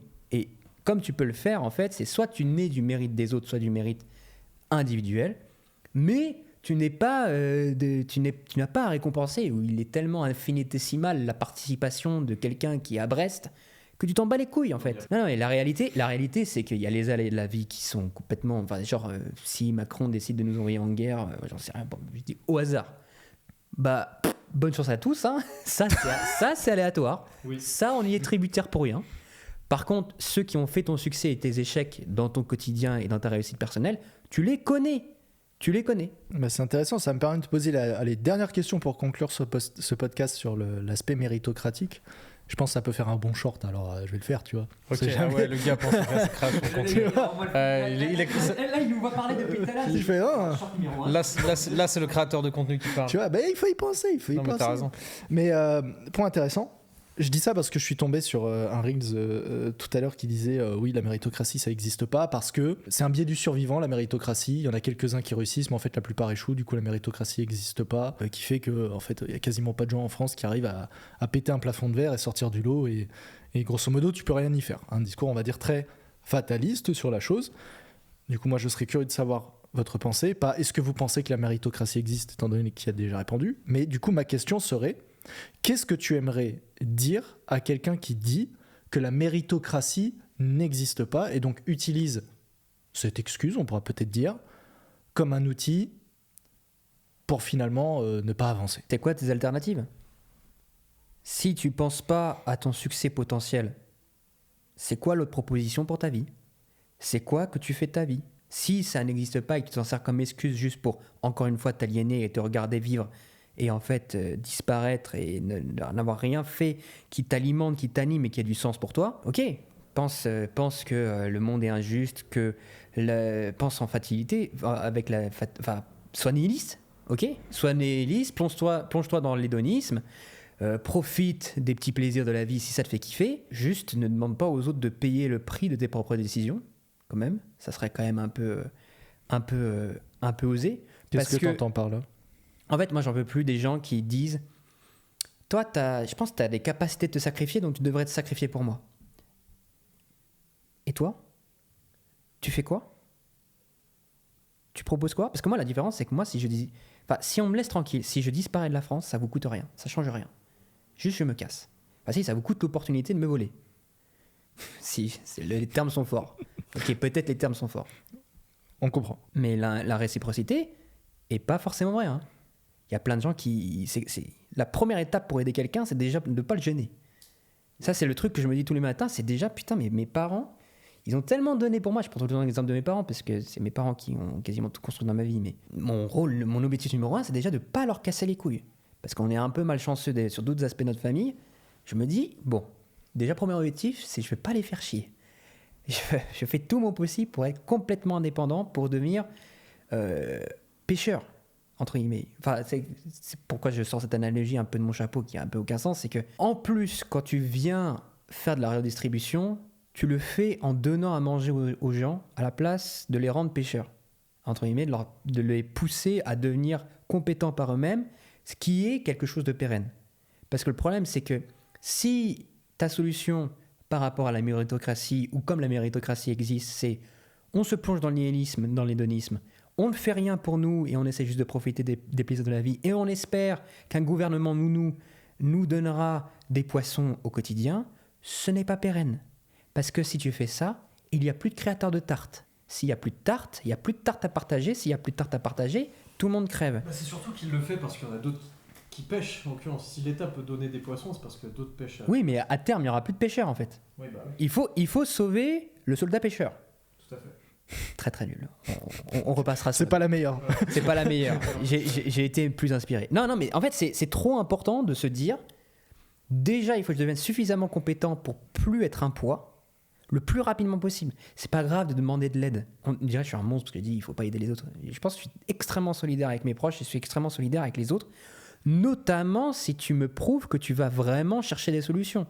Si l'aide que je t'apporte, c'est moi qui décide la forme par rapport à ta situation, et que tu fais ce que je te dis pour avancer dans la direction que je te propose. Donc en fait, toutes les aides ne peuvent être qu'individuelles, elles ne peuvent pas être généralisées avec de l'argent qui tombe du ciel juste parce qu'il est pris aux d'autres. Et en fait, ça ne fonctionne pas, ça. L'aide doit être quelque chose qui est temporaire. Si l'aide est financière en termes de temps, parce qu'on a tous une limite à l'aide qu'on peut apporter. Enfin, c'est parce que sur le papier, oui, c'est vertueux et grand. Si tu as la capacité de le faire, peut-être accueillir quelqu'un chez toi, sur le papier, enfin, si tu le fais en conscience, tu le fais d'une belle manière, mais c'est extrêmement louable et personne va te critiquer pour ça. Mais tu le sais très bien que ça a une limite dans le temps, que tu as des conditions à ça. Tu vas pas parce que si le gars il vient chez toi, tu lui demandes, tu l'aides et qu'il dit non mais la déco c'est pas bien, faudrait réarranger ça, je vais prendre la place de ton canapé, puis après je sais pas, puis en fait tu pourrais pas me passer ton lit. Allô? C'est vraiment moi qui ai un problème là en pensant comme ça? Non, je ne crois pas. L'aide, c'est temporaire. Et ça ne peut être que temporaire. Je sais pas, ça me semble à peu près logique ce que je dis, mais... Oui.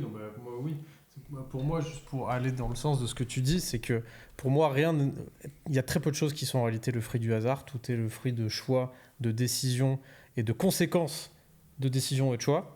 Si c'est pas toi qui les as fait, c'est tes prédécesseurs, c'est ton environnement, c'est tes proches, c'est machin, mais... Il y a très peu de situations où tu es complètement le fruit d'un hasard complet. Bah, il y en a certes, peut-être des qui arrivent, qui sont des gosses de bourgeois et au final ils ont des trucs, mais tant mieux pour eux, mais encore une fois, c'est leurs prédécesseurs qui les ont fait. Toujours est-il que moi, je crois en deux choses. C'est que 100% des gagnants ont joué.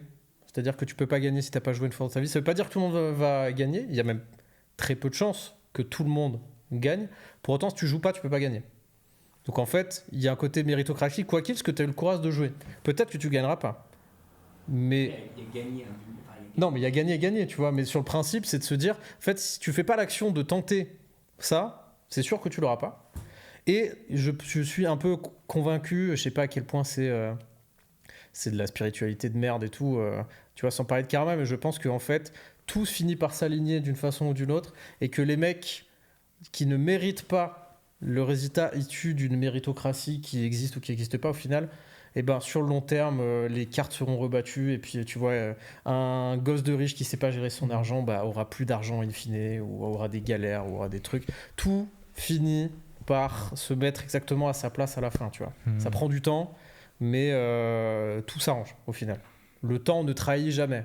Souvent, l'argument de ceux qui disent la méritocratie, ça n'existe pas, c'est de dire oui, il y en a qui réussissent dans le lot, mais il y en a quasiment pas. Mais vous, à votre échelle personnelle, est-ce que vous connaissez beaucoup de gens qui tentent sincèrement d'améliorer leur situation financière et autres? Mais pas beaucoup, en non. réalité.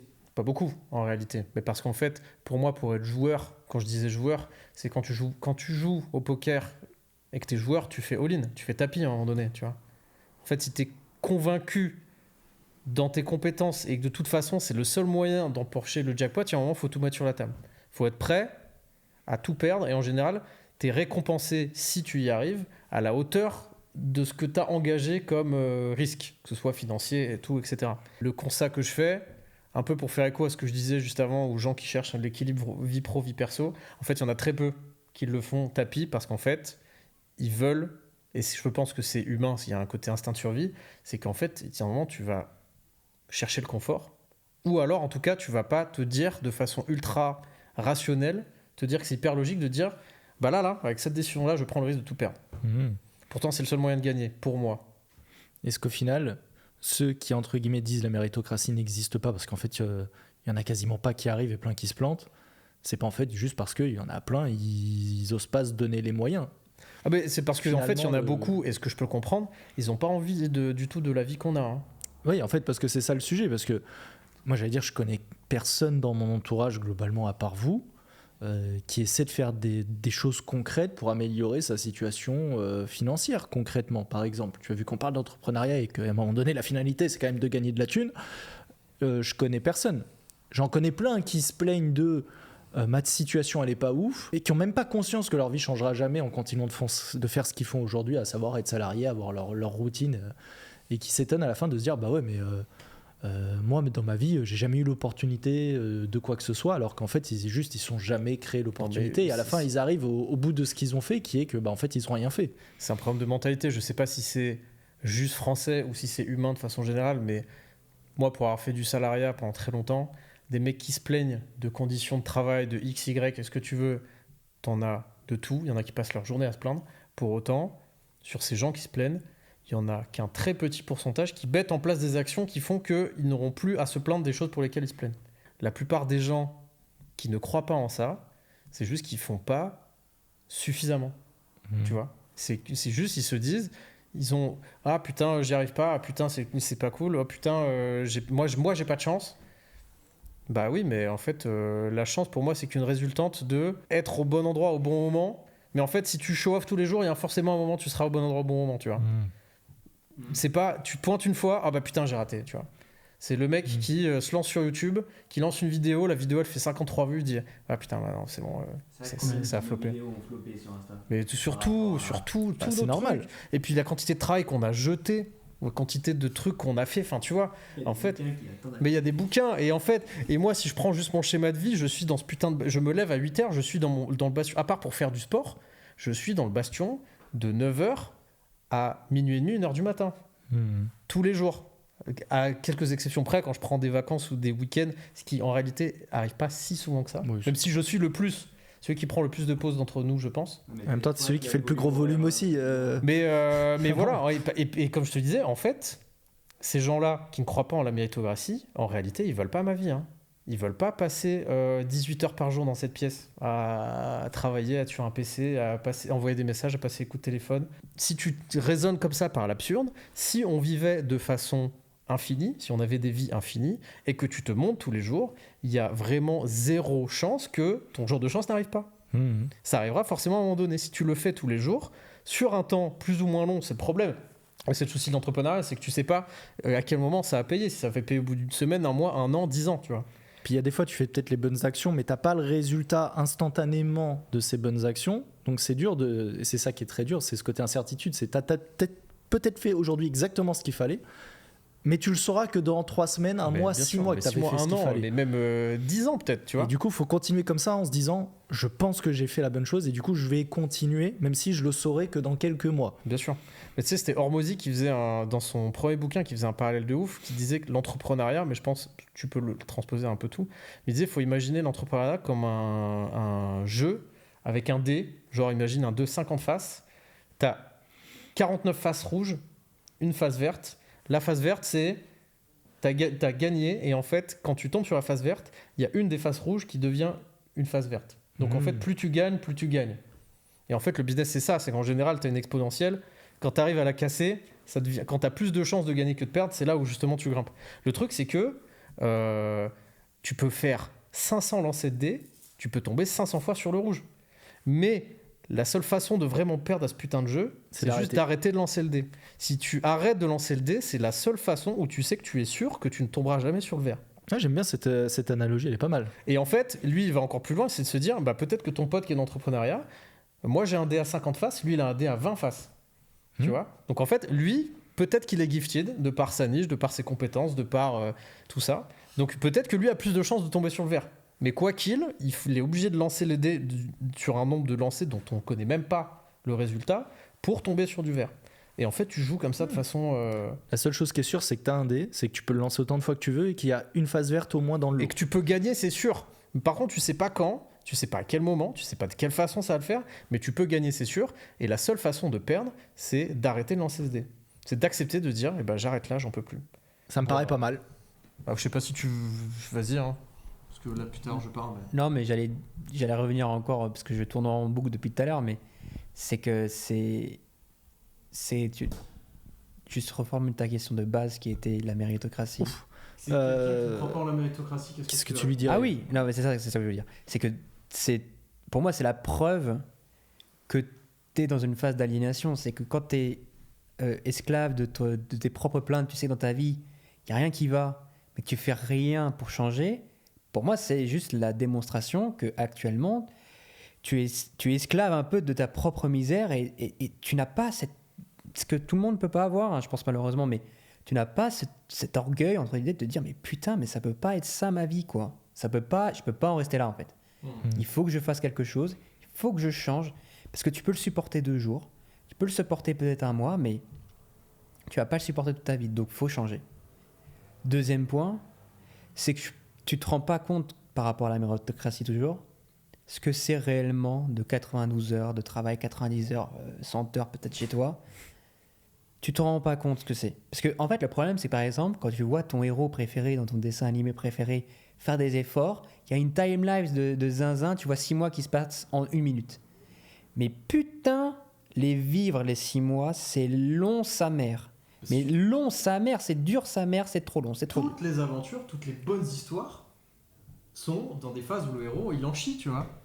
Oui, bien sûr. Donc en fait, c'est inhérent. T'es obligé de faire les efforts à un moment donné si tu veux... Le problème, c'est que dans les histoires, le spectateur ne voit pas les efforts. Oui, il je les voit sais. assez peu. Mais la réalité, c'est que putain, c'est long sa mère. C'est long sa mère. Et je pense, tu vois, que ceux qui ont vécu les guerres, on a l'impression que c'est des épisodes de l'histoire qu'on peut raconter en 3 pages. Je pense que les épreuves, c'est long, c'est tellement long, c'est tellement dur, c'est tellement éreintant au quotidien. C'est sans commune mesure avec évidemment l'entrepreneuriat, hein. C'est beaucoup plus dur. Hein. Je suis pas en train de dire que l'entrepreneuriat est aussi dur que la guerre, mais c'est juste que c'est long. Et surtout quand tout te pousse à arrêter. Ah oui, non mais t'auras toujours 30... C'est pour ça que je reviens aussi sur le pourquoi. C'est plus ton pourquoi est fort et tu sais pourquoi tu fais ça. En fait, c'est que t'es inarrêtable parce que tu sais ce qui a vraiment de la valeur. Donc tu t'en bats les couilles en fait de... Oui, mais c'est fatigant, peut-être que ça marche pas, je doute, je sais pas. Est-ce que mon produit est bon ? Mon produit a marché comme jamais. Encore aujourd'hui, j'étais en mode, mais putain, est-ce que j'ai fait la bonne chose ? Est-ce que ça a bien marché encore en janvier ? Je sais pas. Mais je sais pourquoi je fais les choses, donc je me dis, ferme ta gueule et avance, quoi. Bon, on a abordé pas mal de choses. Hein. Moi, j'allais dire, on est pas mal. En plus, en termes de durée, on va être à 1h20. Toi, tu veux pas je pense que c'est cool. Un petit laïus, toi, de ton point de vue ? Moi, je leur dirais, si je devais résumer en 2 phrases, que le plus important, c'est d'apprendre à bien s'entourer. Et que je pense que la plupart des gens ne savent pas bien s'entourer. Et que bien s'entourer, ça veut, pour revenir à un épisode où j'en parlais déjà, je crois que c'est le tout premier de la nouvelle saison, bien s'entourer, ça veut dire accepter d'avoir des pertes dans le lot. Et que voilà, ça fait partie du jeu. Non, et puis c'est surtout, il faut que les gens comprennent que être gentil et vouloir le bien de quelqu'un, l'influence de l'environnement, c'est pas la même chose. C'est que, en fait, être bienveillant, vouloir le bien de quelqu'un, ça peut vouloir le matraquer à un moment donné en disant là, t'es en train de faire de la merde, là, c'est pas bien ce que tu fais, là, tu prends la mauvaise direction. Et en fait, il y en a beaucoup qui se mettent, enfin, la plupart des gens, encore une fois, par souci de confort et peut-être parce que justement, on est juste programmé naturellement pour se dire. Enfin, je pense pas que ce soit naturel, je pense que c'est plutôt notre société de confort qui nous a reprogrammé par-dessus. Enfin, bref. Mais de se dire qu'en fait, on n'a pas envie de quelqu'un qui nous rentre dans l'art et qui lui dit là, tu fais de la merde, là, t'es une merde. Donc forcément, on va s'éloigner de ces personnes. On s'éloigne de ces personnes. Sauf qu'en fait, est-ce qu'il vaut mieux pas quelqu'un qui veut ton bien, qui t'a te secoué, plutôt que quelqu'un qui va toujours aller dans ton sens et qui va juste te conforter dans ta position actuelle, sachant qu'on a dit que la stagnation, c'était une mort prématurée, quoi. Après, il faut que les deux soient alignés sur cette vision-là aussi. C'est oui, mais ça, tout à fait. La même chose. Mais est-ce que ça vaut pas plus le coup de se projeter, de s'entourer de gens qui veulent que tu progresses, quitte à ce que ce soit dur et chiant et de prendre des bâtons dans les roues et de prendre 2-3 droites au passage en plus, que quelqu'un qui va dire non mais t'es bien là où t'es, non mais là t'es très bien, là t'es très beau, reste comme t'es, garde ce physique de merde. Oui, mais parce que la personne va pas le percevoir comme ça. Oui, non mais je sais, mais en fait le message sous couvert c'est ça, tu vois. Surtout que la réalité c'est qu'en fait, si tout le monde est honnête avec soi-même, tout le monde veut progresser, tout le monde veut devenir meilleur. Tout le monde a rêvé d'être un peu un héros dans sa vie, dans quelque chose. Mais tout le monde veut être un chevalier, tout le monde veut avoir beaucoup d'argent, tout le monde veut être ultra beau gosse, tout le monde. Non mais bien sûr, en fait. Et c'est seulement la peur et entre guillemets une prétendue morale qui en fait juste cache un manque de courage. Tu n'es pas moral si tu es incapable de dire la vérité, d'être franc, si tu es incapable et je dis ça en toute conscience. Il y a plein de fois où je prétends des fois une moralité alors qu'en fait c'est juste des fois des faiblesses et de la chez couardise. Mais ouais, c'est bien. Ouais, c'est bien comme mais la lâcheté, quoi. La lâcheté, c'est ça le terme que je cherchais. On peut pas être tout le temps dans le rentre-dedans, dire la vérité en permanence, déjà parce que ça peut être mal reçu, c'est peut-être pas forcément pertinent. Ça ferait de toi quelqu'un d'insupportable aussi. Oh putain. Ça me rigole, mais il a raison. Mais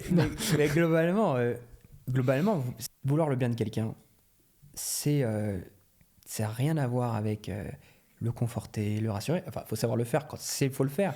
Mais là, il faut faire un peu confiance à son jugement, qui peut être faux, qui est, là, c'est un moment pour lui de lui séculer les puces. Et bien, c'est qu'on en a besoin. Quand tu le reçois, te dire, le mec veut vraiment bien, ou là, c'est juste un fils de pute. Là. Mais d'ailleurs, c'est pour ça que moi, j'aime bien, et je trouve qu'on trouve ça beaucoup plus dans les cercles masculins, dans les cercles féminins, mais le fait que tu puisses te bâcher et te tailler en permanence. Parce que le fait de faire ça avec l'humour, ça laisse de l'espace justement parce que ça nous permet d'encaisser des vérités, parce que quand il me rappelle en permanence que j'ai fait de la merde avec mes bouquins ou que je lave pas des trucs et qu'il m'engueule, évidemment ça me fait marrer parce que je suis insupportable, mais en même temps je sais très bien qu'il y a un fond de vérité et que je peux mieux faire et qu'il espère que je fasse mieux, et en plus ça installe pour moi parce que derrière tout ce qu'on dit, malgré le fait qu'on se taille peut-être plus qu'on a de la gratitude, derrière tous ces messages, entre guillemets, des fois un peu agressifs dans la forme, la réalité, c'est qu'en fait, on souhaite le meilleur pour notre environnement. Est-ce que c'est pas le plus grand signe d'amour et d'affection que... En fait, on s'en fout de l'outil, encore une fois, si c'est par l'insulte, si c'est par le machin, mais que, de par ce qu'on fait, on veuille une position qui soit meilleure pour nos proches, tu vois. Enfin, pour moi, c'est preuve d'amour ultime, tu vois, t'appelles ça comme tu veux, mais si en fait, moi, sur le fait qu'on se secoue les puces, qu'on se taille un petit peu, qu'on se dise là, tu fais de la merde, tu vas faire mieux, au final, tu passes d'une position A à une position B qui est bien meilleure qu'à la position A, et même si je l'ai fait, ça peut être perçu comme frontal et violent, au final, c'est un signe d'amour énorme, de te dire, tu peux progresser, tu vas progresser et tu seras mieux à la fin, quoi. Et c'est là que je pense que c'est hyper important de justement laisser aux gens de l'espace pour exprimer, entre guillemets, ces discours qui des fois se font pas plaisir à entendre. Ce que je veux dire par là, c'est que si dès qu'on te fait un reproche, dès qu'on fait une remarque qui peut-être n'est pas très pertinente, mais dès qu'on te le fait, tu es là, non mais tu dis n'importe quoi, tu te trompes ou tu te braques, en fait tu laisses plus l'opportunité à la personne de t'aimer réellement, parce qu'en fait juste elle va poser un masque et te dire ouais ce que tu fais c'est très bien, et elle va juste te mentir à la place d'être honnête. Donc je pense que s'il y a un truc à faire dans ces moments-là, c'est savoir que ce que disent les gens, c'est pas forcément complètement vrai, mais c'est pas forcément complètement faux. Et des fois, ce que tu penses de toi-même, c'est peut-être ce qui est plus faux. Si t'es pas prêt à... Si tu veux mon avis, et même si tu me le demandes pas, parce que je pense qu'avec les potes, avec sa femme, avec ses parents, avec des gens vraiment proches à qui tu les tiens à cœur, il faut pouvoir des fois s'exprimer et dire, bah évidemment, tu vas pas arriver, t'es une sale merde, sale pute, va faire le ménage. Ça, c'est... Moi, je suis peut-être parti en couille. Non, mais... Non mais c'est pas ça que je veux dire. Et tu comprends ce que je veux dire, c'est que il faut, non, je comprends pas. Sur les avis qu'on sollicitait, moi c'est là où je... Peut-être un peu de tempérance, mais malgré tout, je pense vraiment que, en tout cas moi c'est ce que je souhaite qu'on me fasse avec moi, c'est n'hésite pas. Parce que viens pas faire le fils de pute juste pour être rassuré alors que t'es en mode ah tu peux. Moi j'aime bien le critique positif, tu vois, positive criticism, je sais pas pourquoi j'ai le terme en anglais, mais ah, et tu fais le fils de pute comme ça. Ah, ça plaît, alors que tu veux juste boire du sperme comme ça. Waouh! Non, mais ce que je veux dire, c'est. Mais c'est insupportable! Tu veux juste te lustrer toi-même, c'est insupportable! Alors Nique que tu ta peux mère. demander à quelqu'un de le faire pour... Non, c'est pas ça que je veux dire. Non, c'est pas ça. C'est pas ça qu'il faut dire. Ce qu'il faut dire, c'est. Accepte. C'est pas grave d'avoir des défauts. On en a tous un milliard. Enfin, on est humain. Non, mais on se côtoie au quotidien. Il y a forcément des trucs qui nous fanent un peu. Et je pense que c'est la qualité de notre environnement et le fait qu'on n'ait pas explosé au bout de 2 ans. C'est littéralement le fait qu'on ait de l'espace pour s'exprimer et qu'on laisse les autres nous dire notre quelle vérité et que c'est pas en mode vas-y Arthur, tu me casses les couilles. Pourtant, je suis peut-être le pire là-dessus. Et surtout, j'ai envie de dire, surtout aussi qu'on laisse de l'espace aux autres pour s'exprimer et qu'on laisse aussi la place à de la discordance sur certains sujets. On n'est pas obligé d'être d'accord sur tout, tu vois. Bon, en tout cas, c'était cool de faire ce podcast à 3 pour changer un peu et faire un petit bilan de fin d'année. Pour ceux qui ont envie de les retrouver, du coup, vous avez Adrien sur le compte Alem Classique sur Instagram pour apprendre l'harmonie. Bonne chose à vous, ça. Je sais pas s'il y a des... S'il y a des musiciens, musiciens mais ici, je pense que pour la je suis pas plupart, sûr. vous allez juste vous dire c'est pour apprendre le mandarin ou pour apprendre. Ah ouais, parce que vraiment, quand vous comprenez pas de quoi il parle, c'est littéralement une autre langue, son compte. Hein. Je ne comprends rien à ses vidéos. C'est un autre monde même. Ah oui, c'est très particulier. Et vous pouvez retrouver Arthur. Alors, si vous êtes plus intéressé par la SAP, Oui, ce sera sur Moja Moja-san. oui. Si vous êtes plus intéressé, parce que vous avez besoin de quelqu'un, d'un prestataire de service pour vous aider sur la création notamment de vos contenus vidéo pour votre entreprise, votre business, c'est sur Arboketo. Tout à fait. C'est très compliqué Il avec me fait toi. ma promo, merci. Et si vous voulez retrouver ses pensées, c'est sur son podcast. Ouah, alors oui, qui pour l'instant, j'en ai sorti 2. Voilà. Et qui est sur... Qui est sur YouTube. C'est quoi, c'est Arthur C'est Geret? Arthur Geret, c'est Arthur mon Geret. prénom et mon nom. Vous pouvez regarder si compliqué. ça vous intéresse. Ouais, je fais trop de En plus, trucs. moi je kiffe le format, il filme en voiture, ça marche bien. Ouais, bah écoute, on verra ce que ça donne. Je tente un truc. J'aime bien parler. Je parle pas mal de mindset, donc bon, bah on verra. Il y aura certainement des choses si vous regardez que vous aurez déjà entendu là, mais bon, au moins c'est cohérent avec le bonhomme, quoi. Et si vous voulez plus de contenu, plus humoristique, enfin selon mon humour, selon mes critères, Joker, mon humour, c'est drôle. moi Je suis un mec marrant. Drôle. je suis pas raciste, je suis humoriste. C'est pas pareil. En fait, ce qui est très marrant, c'est que si vous connaissez Amaury, vous savez qu'il est pas raciste, mais en fait, tous les gens qui le voient via ce prisme-là, ils se font. Après, C'est pas bravo. C'est pas grave. C'est sur Real Amaury Vermersch, que ce soit sur Instagram ou sur YouTube, tout simplement. N'hésitez pas à mettre 5 étoiles à ce podcast, que vous soyez sur Instagram, non, sur Spotify ou sur YouTube. Et on se retrouve très bientôt pour un prochain épisode. Portez-vous bien. Ciao. Salut.